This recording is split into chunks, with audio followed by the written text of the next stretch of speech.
His teachings were so extraordinary because he had gained knowledge from Egypt, the Essenes, the Druids, and now he had become a master of the Eastern philosophy. So he had like a very well rounded education. He spent some time back in Jerusalem. That's where he met Mary Magdalene. And Mary Magdalene was actually one of his students. She was a very advanced initiate of the Sisterhood of the Rose, and she was being taught directly by Isis. They instantly fell in love and they even got married. They decided to go back to Egypt for advanced spiritual initiations. And contrary to popular belief, Jesus did not die at the age of 33. He actually went to Egypt for a second time for his advanced studies. And that's where he and Mary Magdalene were taught by the Order of the White Robe. And this time in Egypt, Yeshua really learned how to harness his spiritual powers and perform miracles. That's where he completed his final initiations and became a true embodiment of God in physical form. Hi, folks, how are you doing?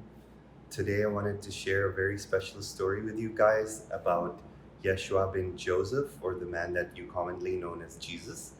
And Jesus has been a teacher of mine for the past 12 years, and I've had many vivid experiences of speaking to him face to face. I've gained a lot of insights and knowledge from him, not only about esoteric and spiritual topics, but also he's told me a lot about his life and dispelled many of the myths and falsified facts about his true incarnation on earth. And one of my main intentions today is to share these stories with you and dispel some of the falsified facts about his life, so we can all know the true history of our spiritual leader and one of the greatest teachers that has ever walked on this planet. In addition to the knowledge that I've gained from him, he's also taught me loving compassion, how to embody compassion, how to embody true unconditional love for humanity, how to be a great teacher but yet embody the greatest humility. And he's one of the most wisest souls that I've ever experienced. And one of my first experiences with Jesus Christ was in 2017 or so, when I was alone at home one day. I was not feeling well and lying down on the bed, and I literally just saw Jesus perched up on a wall. Like, in my inner vision, he was just sitting on top of a wall, and he was just like casually sitting there, and as if he'd been there and I hadn't noticed him. So he had a cheeky air about him at that moment. And I said, "Hey, Master Yeshua, how's it going? Like, what do I owe this honor to?" And he said, "I have great news for you, and that's why I came." And I said excitedly, said, What is it? Tell me." And he said, "You may not know this yet, but you have won the lottery of all lotteries." And I'm like, "Okay, what does that mean?" And he's like, "There was just a meeting in the councils of heaven, and we were discussing the future timelines of planet Earth. And mine and Eldora's name were mentioned in those meetings. And they said that we have a very bright future and that we will be somehow related to the leadership of New Earth and how the Great Awakening and the Great Ascension unfolds. But he said, that's all I'm going to share with you. I will let the story, this beautiful story, unfold and want you to enjoy it for yourself." So I shared this very excitedly with El Torah, and we still remember that very vividly. And that's the day he gave me the name Simon Ra Melchizedek. And I adopted that as my spiritual name, and that's not my birth name. And it took me some time to get used to the name as well. So Melchizedek is actually a priesthood. The priesthood of Melchizedek is a well-known spiritual order in this universe, and Yeshua was part of that, and many great spiritual teachers are part of the Order of Melchizedek, and its sister branch of the Divine Feminine is called the Sisterhood of the Rose. So the Order of the Melchizedek is the masculine branch, and Sisterhood of the Rose is the feminine branch led by Isis. And High Priest Melchizedek is the great teacher of the Order of Melchizedek. So High Priest Melchizedek is the one who anointed Jesus and prepared his soul before he arrived on planet Earth. I wanted to share some actual truths about how Jesus arrived. At least this is the knowledge that has been given directly to me by the soul of Yeshua, or Lord Sananda, which is his higher self. I commune with both of them. They are one being, but depending on the circumstance, different levels of the same being come through. So Lord Sananda actually told me that the night of his conception, he was born in Jerusalem, near the city of Bethlehem. And there was this group known as the Essenes in that age, in that time, 2,000 years ago. And the Essenes are actually the descendants of the survivors of Atlantis. The survivors of Atlantis were actually the ones who walked on this planet as masters, who had all of their gifts and spiritual abilities activated. So they had all this sacred knowledge, and very few of them were left after there was a great flood on Earth, and a lot of devastation killed almost all life on this planet.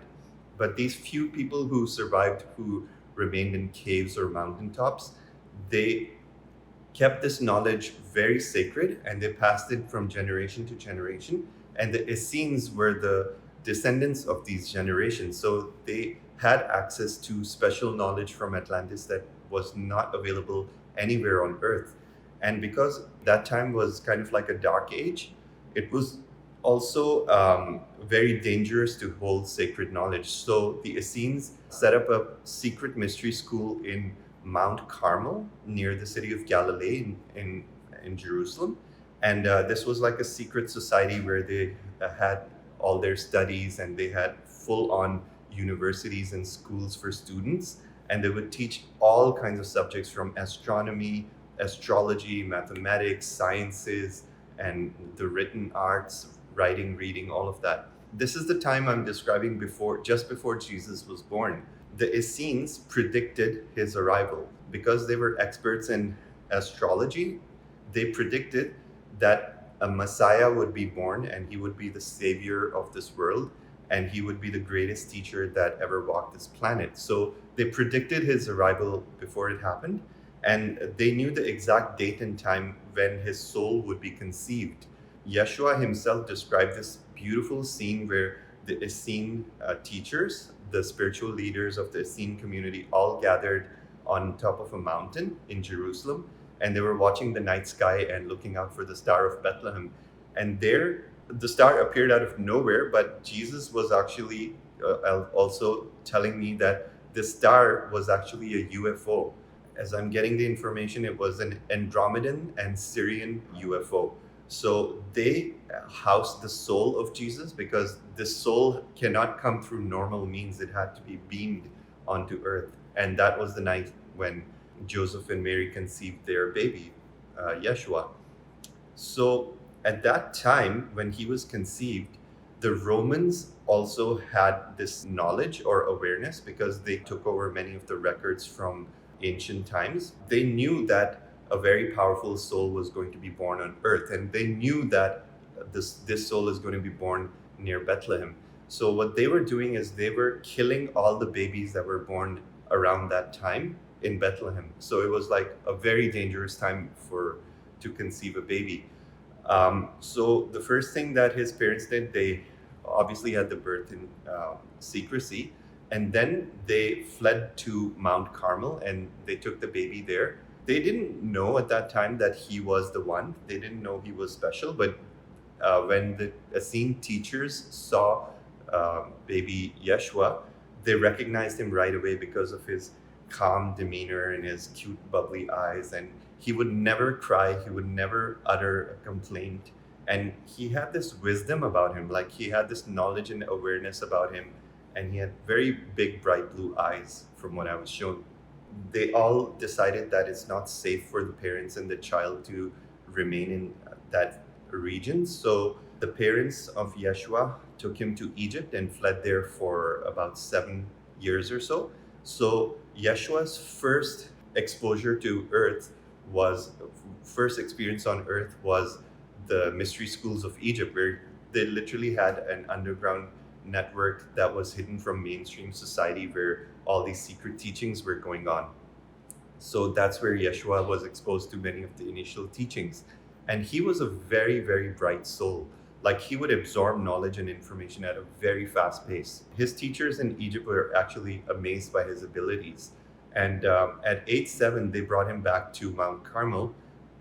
And that's where the teachers officially took him under the wing. So he full on went into the Essene studies. And one of his childhood friends was John the Baptist. So I was actually shown a vision of him and John the Baptist, like cute little 7-year-old children studying diligently. And they were being taught on almost every topic from science, mathematics, I think whatever Latin or whatever they used to speak. So they became very knowledgeable at a young age. And Jesus would excel in his studies. Like he would like gain all the knowledge, something that took people years to master, he would master it in months or weeks. So he was instantly recognized as an overachiever. And he actually graduated at the age of 12 from the Essene mystery schools. He received his bar mitzvah. At that time, you had to study until the age of 20 to receive the same accolade that Jesus received at the age of 12. So he was way ahead of his time, very bright young child. And it was also said that he was not always like love and light. He was not always like this peaceful, kind of sage kind of personality. He, as a young child, because his spirit was so strong, like he had to embody such a high, powerful light. He was literally an embodiment of the spirit of God in human flesh, which is inconceivable. Like we cannot even think what that feels like. We cannot even imagine what that feels like. So for him, his emotions were very turbulent as a child, and he would absorb the pain of everyone, and he would see this pain and suffering of humanity, and it would affect him deeply. So as a child, his emotions were very turbulent, but he had so much psychic powers and spiritual powers that at the age of 9, when he would like throw a temper tantrum or have an emotional upheaval, like the whole weather would change and a storm would arrive. So that's how huge his presence was, that he could affect the whole weather in his area. So that was just a side note. So he graduated at the age of 12, and one of his uncles from his mother's side was Joseph of Arimathea. And Joseph of Arimathea was a tin merchant. He was a very successful tin merchant. And he would make trips back and forth from England and Jerusalem and supply tin to the Roman Empire. And at that time, the Roman Empire was the big power. Like they had the biggest army, and they were the ones going and conquering all the lands, and they were pretty ruthless. And that's why tin was in such high demand, because most of the weapons were made from it. So Joseph of Arimathea was the equivalent of a multimillionaire in today's terms. And he was very well respected, very well known, and he had great connections in England as well as Jerusalem. And nobody would stand in his way. Even the Romans respected him because he was their supplier. So he took Jesus under his wing as he had graduated, and everybody recommended that he be taken to England for higher studies. So under the disguise of taking him on trading trips and teaching him business, he took him to England and introduced him to all the Druids up there. And at that time, 2,000 years ago, in near the area of Glastonbury, the Druids had a very huge community, and they were flourishing. And the Druids actually had 60 universities teaching esoteric and spiritual arts and sciences and astrology and mathematics and all kinds of topics. The Essenes were one sect of the survivors of Atlantis, and the Druids were another sect. So they were both different branches of Atlantis survivors, and they both held sacred knowledge.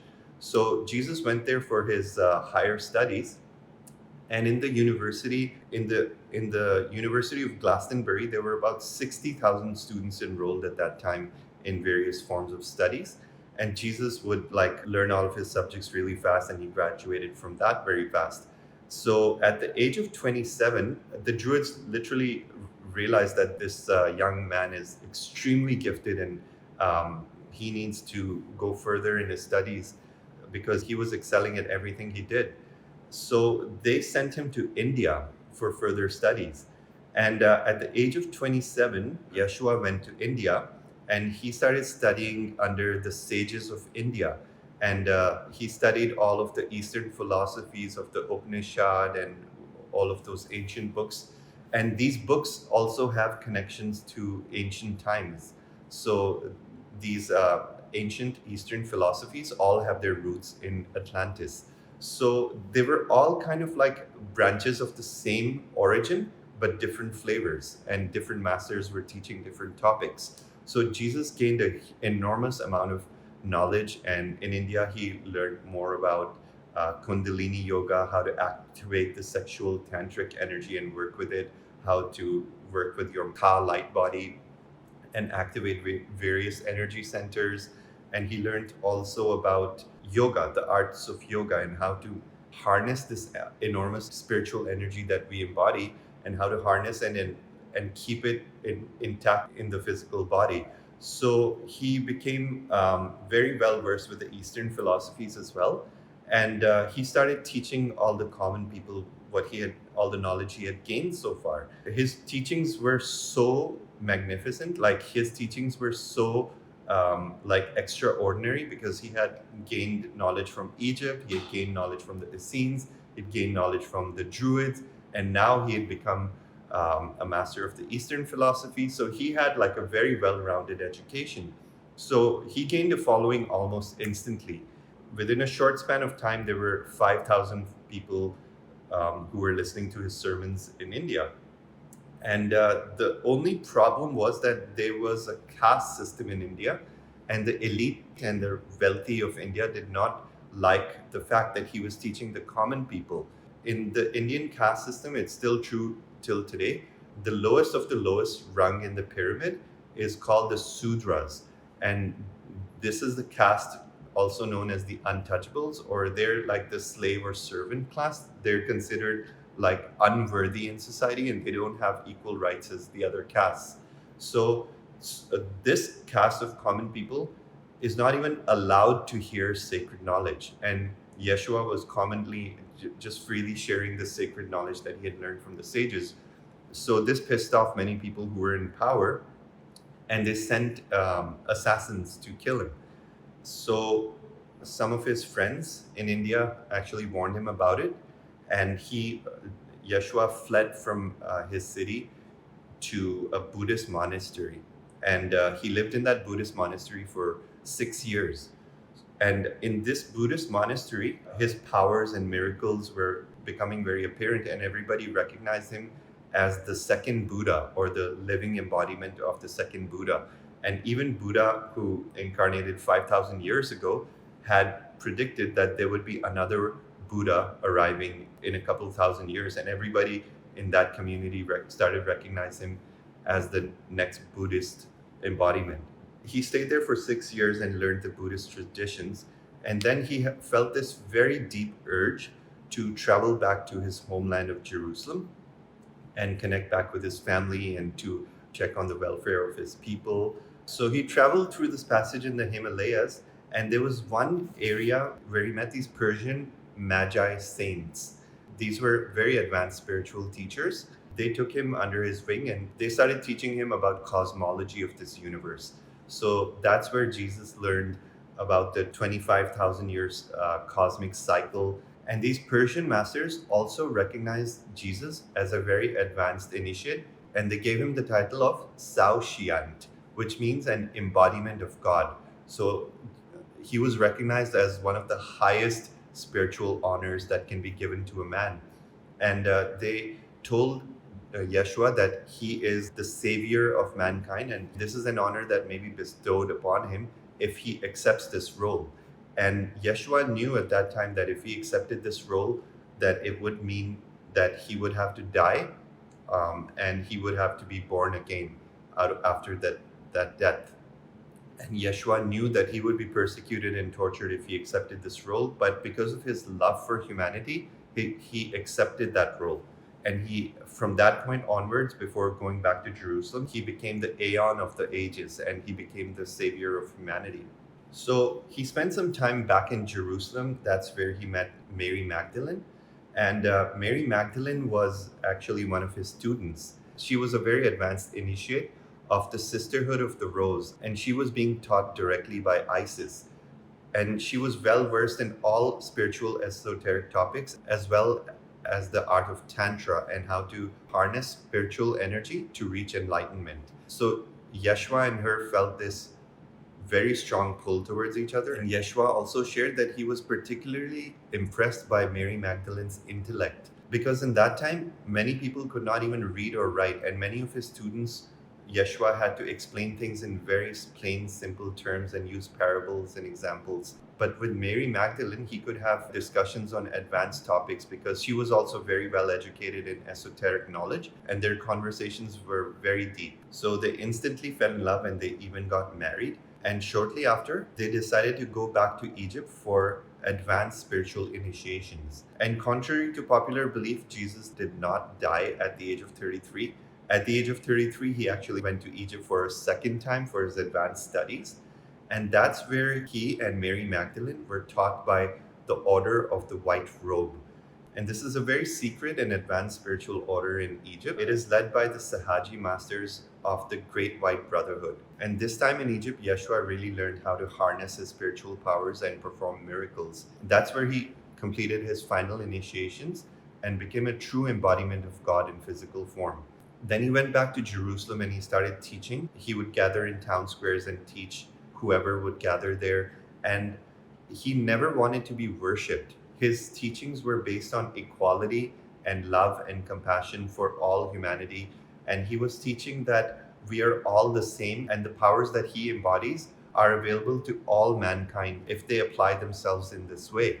He never placed himself on a pedestal. In fact, in his teaching circles, many people had a chance to speak. He was not the only speaker. It was more of a circular discussion rather than a one-way sermon.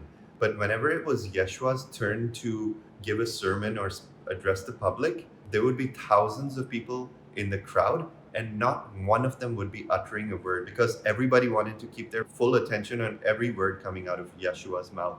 And these people were so enamored when Yeshua would speak that even people who were passing by were amazed at who is this person, and they would start following the crowd and start listening. So as time went by, the Roman Empire became aware that this new spiritual teacher by the name of Yeshua is causing quite a stir in Jerusalem and all over the world. His teachings were also beginning to spread into neighboring countries. So they made a plan to assassinate him.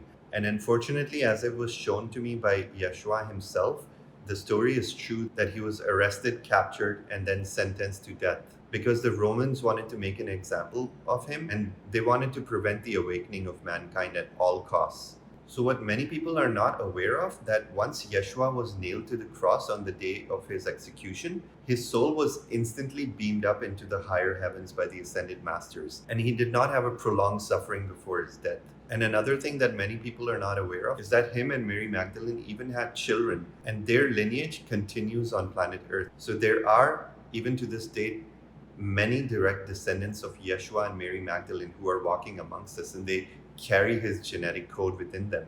And it is this advanced genetic code that he came to plant as a seed in humanity. Because the advanced light geometries that he carries within his cells, this is what is allowing the Great Awakening to take place right now. And I also asked Yeshua about the story of his return, whether he would be incarnating on planet Earth again or not. And he did not give me a direct answer, but he implied that the second coming of Christ is the Great Awakening.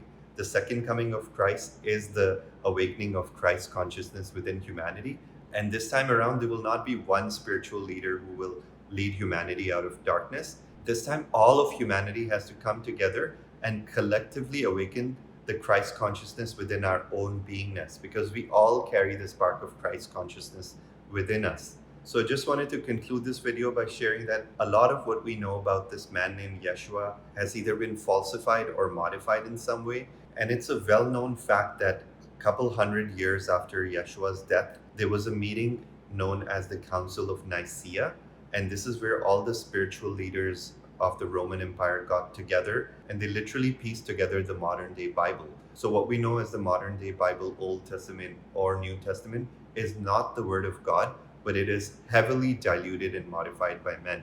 And anyone who wishes to research this, you can even look up the Council of Nicaea in Wikipedia, and it's a well-documented fact. So I hope that you enjoyed this video and the information that I presented today helped spark many questions. And I sincerely hope that you do your own research and uncover your own facts and come to your own conclusions about this topic, because Jeshua was one of the most important people who ever walked in this planet. And I believe that his original intention was not even to leave us with a new religion named Christianity. Christianity actually existed even before Jesus. It was actually adopted by the Romans and attributed to Jesus, but Jesus did not start Christianity. The religion of Christianity was completely started by the Roman Empire. And if there's one thing that Jesus wanted us all to remember, is that all of humanity are equal. We are all children of God, and we are all brothers and sisters. And regardless of our race, regardless of our national backgrounds, regardless of our caste, creed, or religion, we are all the same. And what Yeshua was actually wanting to teach us was the law of one, that there's only one prime creator who created all of existence, and that we are all evolving back into that oneness. I hope you enjoyed this talk. Thank you for listening.